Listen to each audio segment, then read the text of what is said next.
Hey, this is Tyler with TJX Survival. About a month ago, I gave the CRKT Saker to Ethan to try out for about a month, and today we're going to do a review of that, so stay tuned.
So about a month ago, I gave Ethan a CRKT Saker to try out, see how it worked. My initial impressions were the design is spot on. It is a phenomenal design. It's got the scanty grind with a second smaller bevel in it. It's got that nice point to the top, so it's going to be really good to make bow drills, notches, and all the other fun stuff I like to do. The handle fits comfortable. It's got a 90-degree spine, and it's got this little bush tool. Thank you. No problem, thank you. This bush tool, and I hate saying this, but it's the best part of the combo of the two. The reason being, when you make this little fire, this bush tool, you can use it.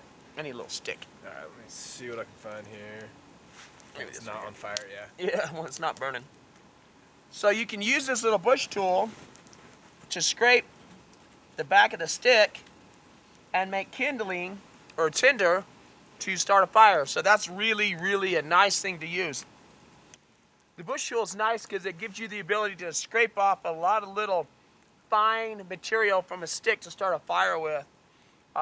It also has a nice round arc to it that you can use to clean off arrows while you're in the field to make arrows for a field expedient bow. That's the two main things that I like about this.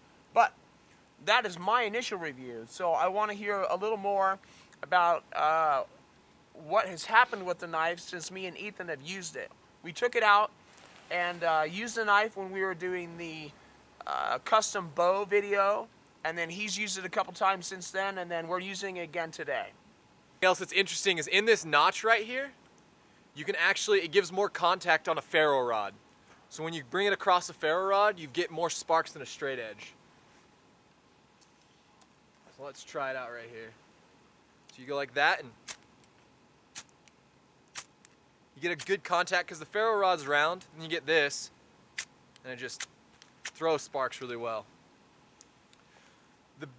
It also comes a little bit of paracord, so that's always nice. Something that was interesting that I thought when I was looking up what Saker, the designer, was using, that hole is 11/32 inside the tool. So what that's meant is part of what Tyler said is you're able to make arrows with this or kind of straighten stuff out. That hole, 11/32, is a common arrow shaft size. And so his idea was that you could take an arrow shaft as you're building it in the woods and kind of run it along it, heat it up, and use it to straighten arrow shafts by friction. So it's kind of interesting there. I haven't had a chance to use it, but I'm sure it would work. In regards to the knife itself, it's a great knife, real sharp. It's working well. But something Tyler and I both noticed is the edge is rolling. That edge is rolling, which is kind of a pain. I honestly wasn't doing that much. First time we used it, I chopped a little limb. I was just delimbing a branch, looked down, saw that the edge had rolled. And I was like, okay, maybe it's just that spot. So then as we were building the fire today, I kind of went through and delimbed and was using it to chop some of the bigger branches in the area off. And noticed that it was kind of doing the same thing. So that whole edge, right along the edge, or the whole edge is rolling all along the bevel. So it's kind of one of those things that you don't want having happen in a knife. But You know, that's a concern. Otherwise, it's a pretty ergonomic blade. The handle is really nice. It fits well in your hand. I mean, I've got medium-sized hands, and it fits in there. I've still got a good grip. It's got a nice shape to it,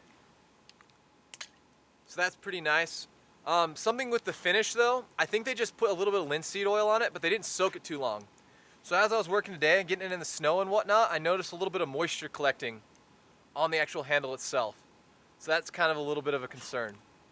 But other than that, I mean, it's doing what I'm asking, except for the edge rolling and the handle being a little bit not as waterproof or sealant as I would like it to be. So my personal thought on this, the design was spot on. I would personally send people to the Diving Sparrow website to get a handmade one of these from Abe, who designed it, but I wouldn't send people to CRKT to buy one. The reason is the design is solid. The design is very, very well made, but the manufacturing process, I am not impressed with. A blade that rolls right out the first time you use it. When you're not abusing it, you're just using it on normal wood tasks. And a handle that absorbs wood wasn't built correctly. So the bush tool, I support that. I'd tell you to get a couple of those things. Those are great. The knife design, that's great. This CRKT Saker, I wouldn't tell anybody to get one.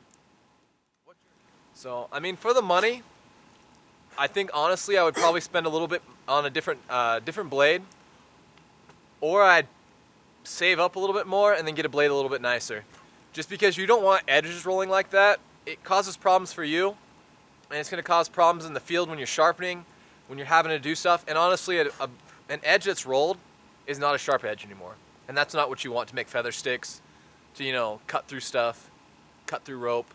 So those are my thoughts on it. All right, if this review has been beneficial to you, please leave your comments down below. I think there is a possibility that might be one of many bad CRKTs, but I can only go on what happened with the one that we have. So anyway, please hit the subscribe button, and thank you for watching TJack Survival.